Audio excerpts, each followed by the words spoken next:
Hello and welcome back to Let's Make a Model. Today will be part 1 of our Bandai Red Squadron X-Wing Starfighter build.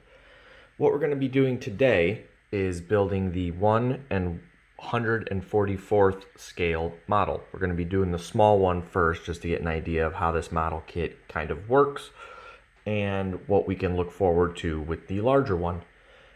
So let's go ahead and get started with what we got here. So obviously we have our instructions, which are split off into 2 different sections.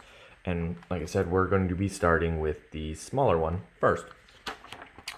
So to do that, we're going to go ahead and flip that open, get it bookmarked, and kind of keep that inside. You can see it's a relatively simple build. There's not going to be a lot to it.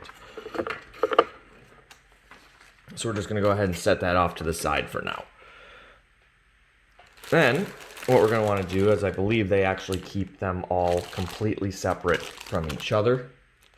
So we're going to just take the big ones and put them off to the side for now. So let's go ahead and get this open.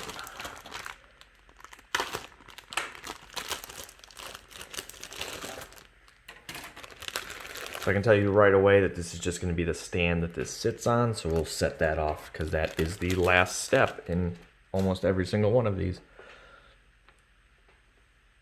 All right. So the first thing it's going to want us to do is cut out some of the engines. So we're going to go ahead and grab our little snips and get started on that.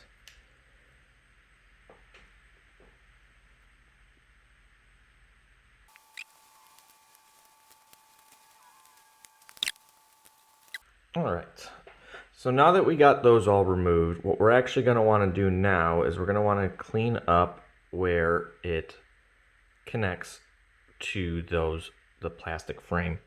Now my favorite tool to do that with is just one of these little files that came in that toolkit I referenced in the last video. It'll be at the bottom of this one too. So I'm going to go ahead and do that and we'll come back when that's done.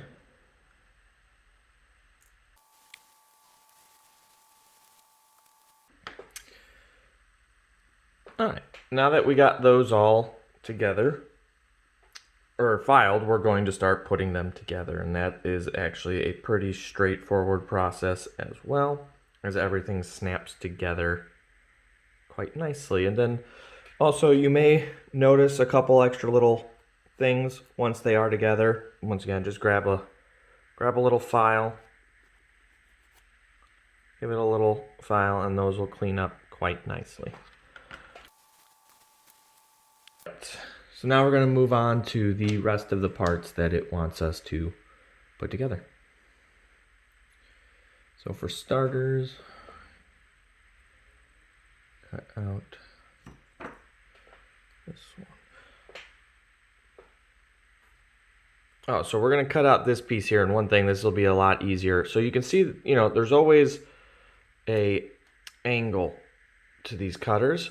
Focus on my hand here. Let's get that out of the background.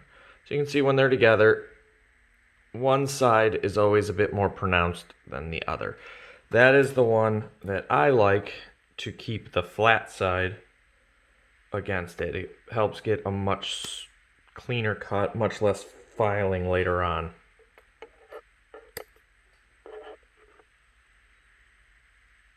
But you always want to be a little extra careful. And as tempting as it can be to sometimes just twist some of these extra bits off, you can tear away some of the plastic when you do that. So I always just advise using the cutter for that. All right.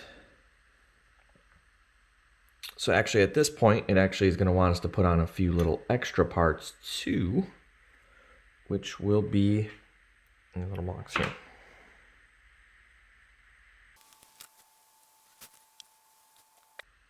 Now there are actually some steps to put some decals on in the middle of this, but we're going to skip that with this tiny one just because I'd have to remove them from the larger bag, and we're not going to do that right now.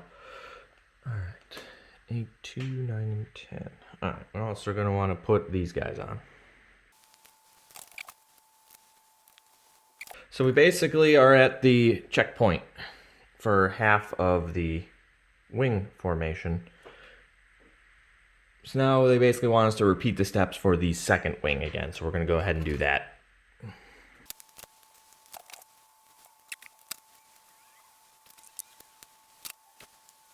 So now that we have the two halves, the next step is going to be the X and X-wing. So we're going to go ahead and snap these together.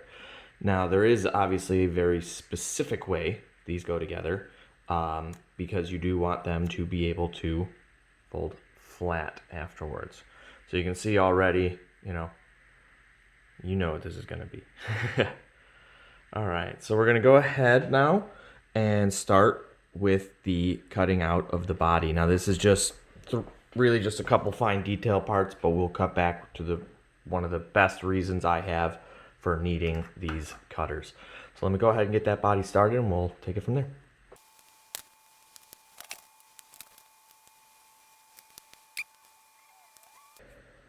So once we get this last back part on, you can see we are almost at the finish line. Now the last thing we got to cut out is going to be the weapons that sit on the side of the wings here. Now this is exactly what I was talking about with needing these cutters. So these are very tiny on the end there. And if you try to take an X-Acto knife and cut along the side there, you'll likely apply so much pressure you can actually break them. So that is where these cutters come in incredibly handy.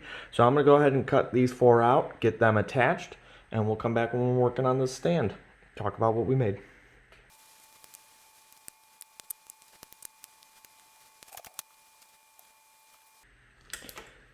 All right, now one of the last things before the stand that I actually wanted to touch on was one of my cuts I made. I wasn't sure, I was having a little trouble getting the tool in there.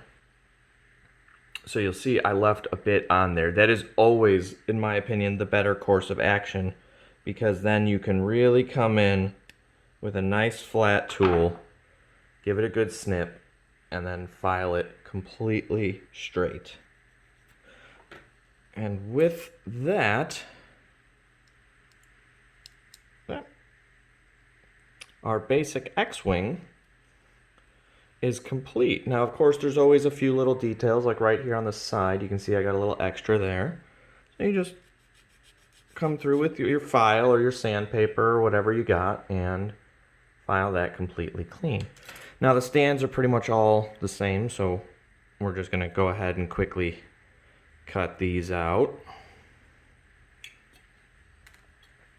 And then once these are out, we'll discuss what the next step is.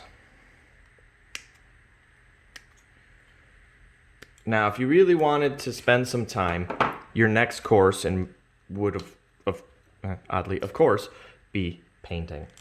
So of course, what we're gonna do is we're not gonna paint this one. We're gonna paint that one, ideally. That is the plan right now. And with that, there is our little model X-Wing. Now, when it comes to painting, especially some of these small parts, a lot of people actually recommend you paint right on here. But with that, we are going to stop this one and said next time we get to look forward to the 72nd scale model, which should be twice the size of this. Bring us out to about here. It'll be much easier to get into the details, and we're still going to paint that one probably a little bit backwards, but we'll figure that out. Anyways, that'll be all for this video. I appreciate you watching, and I hope to catch you on the next one.